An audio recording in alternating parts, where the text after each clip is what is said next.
तर नमस्कार, जय महाराष्ट्र. मी साई प्रथमेश आणि तुम्ही पाहता जॉब्स आणि बरंच काही. पुन्हा एकदा स्वागत करतो एका नवीन जॉबच्या अपडेटसोबत. आजची जाहिरात असताना मित्रांनो, छत्रपती संभाजीनगर महानगरपालिका यांच्याकडून ही जाहिरात प्रसिद्ध करण्यात आलेली आहे. काय असणार आहे जाहिरात?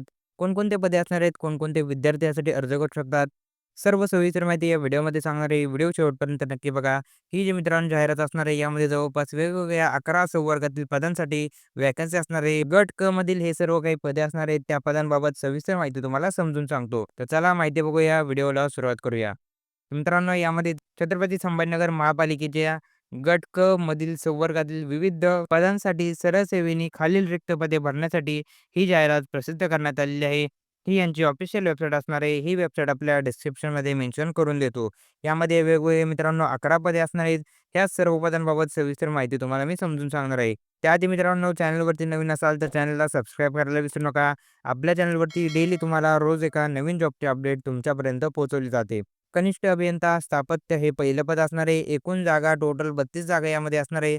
त्याचबरोबर पगार बघा तुम्हाला 38,000 पासून 1,22,800 इतकी तुमची सॅलरी पर मंथ यामध्ये असणार आहे.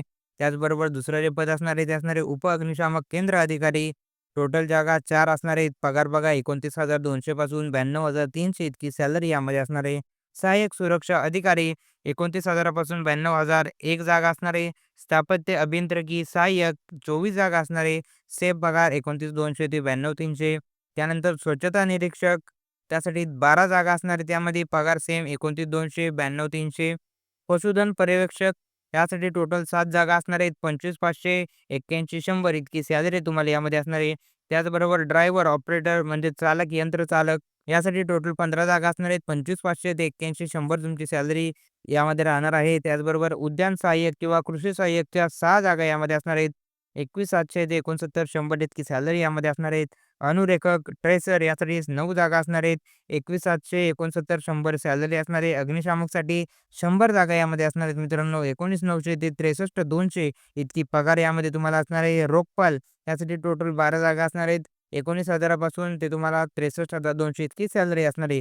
त्याचबरोबर या पदांसाठी कॅटेगरी वाईज पदांचे जे काही विश्लेषण असणार आहे ते आपण बघूया. इथे बघा पहिलं जे पद असणार आहे ते असणार आहे कनिष्ठ अभियंता. यासाठी 32 जागा असणार आणि कॅटेगरी वाईज पदांचे विश्लेषण प्रोव्हाईड केलेलेच आहे. ही जी पी-डी-एफ असणार आहे मित्रांनो आपल्या टेलिग्राम चॅनलवरती अवेलेबल करून देतो.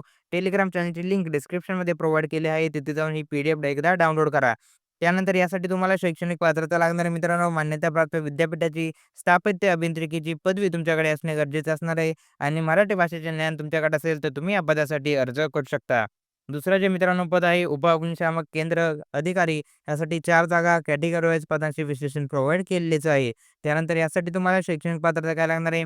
मान्यताप्राप्त विद्यापीठाची कोणत्याही शाखेची पदवी तुमच्याकडे असेल तर तुम्ही यासाठी अर्ज करू शकता. मात्र त्याचबरोबर तुम्हाला राष्ट्रीय किंवा राज्य अग्निशमन सेवा महाविद्यालय यांच्याकडील स्टेशन ऑफिसर किंवा इन्स्ट्रक्टर यांचा पाठ्यक्रम उत्तीर्ण असावा हे तुम्हाला यामध्ये लागणार आहे. त्याचबरोबर मराठी भाषेचं ज्ञान असेल तुम्हाला तर तुम्ही या पदांसाठी अर्ज करू शकता. त्याचबरोबर ड्रायव्हिंग ऑपरेटरचा 3 वर्षाचा अनुभव सुद्धा तुम्हाला यामध्ये लागणार आहे. शारीरिक जी काही पात्रता असणार आहे ती त्यांनी सविस्तर इथे प्रोव्हाईड केलेली आहे. त्यानंतर इथे तिसरं पद असणार आहे ते असणार आहे सहाय्यक सुरक्षा अधिकारी. एक जागा असणार आहे. त्याचबरोबर ही जागा असणार आहे राखीव पदासाठी. यासाठी शैक्षणिक अर्हता बघा कोणत्याही शाखेची पदवी असेल. त्याचबरोबर लष्कर, निमलष्कर याचा तुम्हाला 3 वर्षाचा अनुभव तुम्हाला यामध्ये लागणार आहे. त्याचबरोबर शारीरिक पात्रता सुद्धा सविस्तर मेन्शन त्यांनी इथे केलेली आहे. त्यानंतरचं पद असणार आहे स्थापत्य अभियांत्रिकी सहाय्यक. यासाठी 24 जागा असणार आहे. कॅटेगरी वाईज पदांचे विश्लेषण प्रोव्हाईड केलेले आहे. त्यानंतर या पदांसाठी पात्रता बघा मान्यताप्राप्त विद्यापीठाची स्थापत्य सिव्हिल अभियांत्रिकी शाखेची पदवी तुमच्याकडे असेल तर तुम्ही या पदांसाठी अर्ज करू शकता. मराठी भाषेचं ज्ञान तुम्हाला यामध्ये गरजेचं असणार आहे. त्यानंतर स्वच्छता निरीक्षण या पदासाठी टोटल 12 जागा असणार आहे आणि पदांचे विश्लेषण सविस्तर प्रोव्हाईड केलेले आहे. पगारासाठी 29,200 ते 92,300 इतकी सॅलरी तुम्हाला या पदांसाठी राहणार आहे. मान्यताप्राप्त विद्यापीठाची पदवी असेल तर तुम्ही यासाठी अर्ज करू शकता. त्याचबरोबर स्वच्छता निरीक्षक पदविका उत्तीर्ण असणे गरजेचं असणार आहे आणि मराठी भाषेचं ज्ञान या 3 क्रायटेरिया तुमच्याकडे असेल तर तुम्ही या पदांसाठी अर्ज करू शकता. त्याचबरोबर पशुधन पर्यवेक्षक यासाठी 7 जागा असणार आहे. 25,500 ते 81 100 इतकी सॅलरी यामध्ये असणार आहे. यासाठी तुम्हाला शैक्षणिक पात्रता लागणार आहे. एच-एस-सी 12वी तुम्ही पास असाल. त्याचबरोबर मान्यताप्राप्त विद्यापीठाची पशुसंवर्धनाची पदविका उत्तीर्ण असणे गरजेचं असणार आहे आणि तुम्हाला शासकीय किंवा निमशासकीय कामाचा 2 वर्षाचा अनुभव तुम्हाला यामध्ये लागणार आहे आणि मराठी भाषेचं ज्ञान तुम्हाला असेल तर तुम्ही या पदांसाठी अर्ज करू शकता. चालक, यंत्रचालक, ड्रायव्हर ऑपरेटर 15 जागा असणारे कॅटेगरी वाईज पदांचे विश्लेषण प्रोव्हाईड केलेले आहे. या पदांसाठी मित्रांनो तुम्हाला शैक्षणिक पात्रता लागणारे एस-एस-सी, तुम्ही 10वी पास असाल तर तुम्ही यांसाठी अर्ज करू शकता. राष्ट्रीय किंवा राज्य अग्निशामक प्रशिक्षण केंद्र यांचा तुम्हाला 6 महिन्या कालावधीचा जो काही ॲडव्हान्स कोर्स असणार आहे, तो तुमचा पूर्ण असणे गरजेचं असणार आहे. त्याचबरोबर जड वाहन चालवण्याचा परवाना तुमच्याकडे लायसन असणे गरजेचं असणार आहे. त्याचबरोबर 3 वर्षाचा कामाचा अनुभव सुद्धा तुम्हाला यामध्ये लागणार आहे आणि मराठी भाषेचं ज्ञान असणे गरजेचं असणार आहे. शारीरिक पात्रता सुद्धा सविस्तर त्यांनी प्रोव्हाईड केली आहे. हे तुमच्याकडे असणे गरजेचं असणार आहे. त्यानंतर उद्यान सहाय्यक या पदासाठी 6 जागा असणार आहे. कॅटेगरी वाईज विश्लेषण प्रोव्हाईड केलेलेच आहे. या पदांसाठी पात्रता बघा मान्यताप्राप्त विद्यापीठाची कृषी विद्यापीठाची बी-एस-सी तुमच्याकडे जर असेल तर तुम्ही या पदांसाठी अर्ज करू शकता. त्याचबरोबर शासकीय, निमशासकीयचा 3 वर्षाचा अनुभव तुम्हाला लागणार आहे आणि मराठी भाषेचं ज्ञान असेल तर तुम्ही या पदांसाठी अर्ज करू शकता. त्याचबरोबर अनुरेखक या पदासाठी टोटल 9 जागा असणार आहेत आणि या पदांसाठी तुम्हाला टोटल जे काही शैक्षणिक पात्रता लागणार आहे, ते बघा एस-एस-सी 10वी उत्तीर्ण असाल, त्याचबरोबर शासन मान्य औद्योगिक प्रशिक्षण संस्थेचा अनुरेख अभ्यासक्रम पूर्ण केले ते प्रमाणपत्र तुमच्याकडे असणे गरजेचं असणार आहे आणि मराठी भाषेचं ज्ञान असेल तर तुम्ही या पदांसाठी अर्ज करू शकता.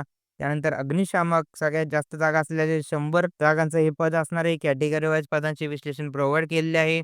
या पदांसाठी बघा एस-एस-सी उत्तीर्ण असाल, त्याचबरोबर तुम्हाला 6 महिन्याचा कोर्स तुमचा ॲडव्हान्स कोर्स कंप्लीट असणे गरजेचं असणार आहे. त्याचबरोबर माजी सैनिकांसाठी 12 ते 30 दिवसांचं जे काही प्रशिक्षणाचं प्रमाणपत्र असेल, ते सुद्धा तुमचं ग्राह्य धरलं इथे जाणार आहे. त्याचबरोबर मराठी भाषेचं ज्ञान असणे गरजेचं असणार आहे आणि तुमच्याकडे ही शारीरिक पात्रता असणे गरजेचे असणार आहे.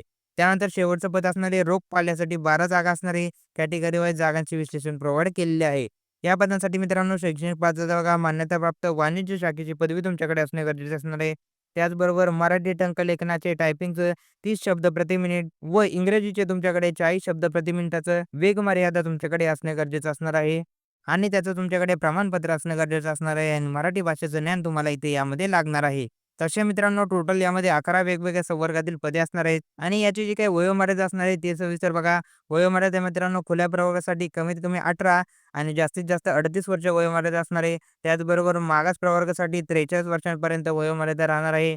त्याचबरोबर खेळाडूंसाठी, दिव्यांगांसाठी आणि माजी सैनिकांसाठी वेगवेगळी वयोमर्यादेमध्ये सूट दिली जाणार आहे. ती सविस्तर इथे त्यांनी एक्सप्लेन केलेलीच आहे. आणि याच्या सिलेक्शन प्रोसेसमध्ये निवड पद्धतीमध्ये तुमची ऑनलाईन एक एक्झाम होणार आहे.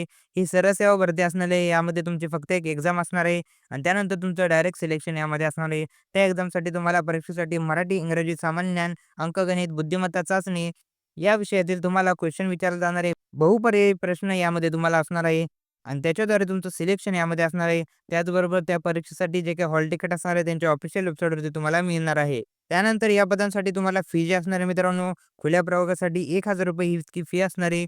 त्याचबरोबर अनाथ व मागास प्रवर्गासाठी ₹900 फी तुम्हाला परीक्षेची यामध्ये असणार आहे. ही फी तुम्हाला ऑनलाईन पद्धतीने फॉर्म करताना भरायचं आहे. ऑनलाईन जी काही वेबसाईट असणार आहे अर्जाची ती आपल्या डिस्क्रिप्शनमध्ये मेन्शन करून देतो. तिथे जाऊन तुम्ही ऑनलाईन पद्धतीने यासाठी अर्ज करू शकता. त्याचबरोबर ही पी-डी-एफची लिंकसुद्धा डिस्क्रिप्शनमध्ये असणार आहे. तिथे जाऊन सुद्धा तुम्ही यासाठी अर्ज करू शकता. त्यानंतर काही महत्त्वाच्या डेट्स असणार आहे ते बघा. 17 तारखेपासून 17 फेब्रुवारी 2026 पासून अर्जाला सुरुवात झालेली आहे. शेवटची तारीख असणार आहे 18 मार्च 2026 या तारखेच्या तुम्हाला ऑनलाईन पद्धतीने यासाठी अर्ज करायचा आहे. त्याचबरोबर अर्ज भरताना तुम्हाला कोणत्याही प्रकारचा कसलाही डाऊट असला तर त्यांनी त्यांचा हेल्पलाईन नंबर इथे प्रोव्हाईड केला आहे. ह्या हेल्पलाईन नंबरशी तुम्ही कॉन्टॅक्ट करून तुमचा डाऊट क्लिअर करू शकता. त्या व्यतिरिक्त सुद्धा तुमच्याकडे कोणत्याही प्रकारचा डाऊट असेल तर आपल्या कमेंट सेक्शनमध्ये कमेंट करा. तिथे सुद्धा तुम्हाला त्या प्रॉब्लेमचं सोल्युशन देण्यात येणार आहे. तर अशा प्रकारे ही जाहिरात सविस्तर बघितली आहे. जाहिरातबाबत कसल्याही प्रकारचा डाऊट असेल तर कमेंट सेक्शनमध्ये नक्की कमेंट करा आणि अशाच प्रकारच्या डेली अपडेटसाठी आपल्या चॅनलला सबस्क्राईब करायला विसरू नका. भेटूया पुढच्या व्हिडिओमध्ये.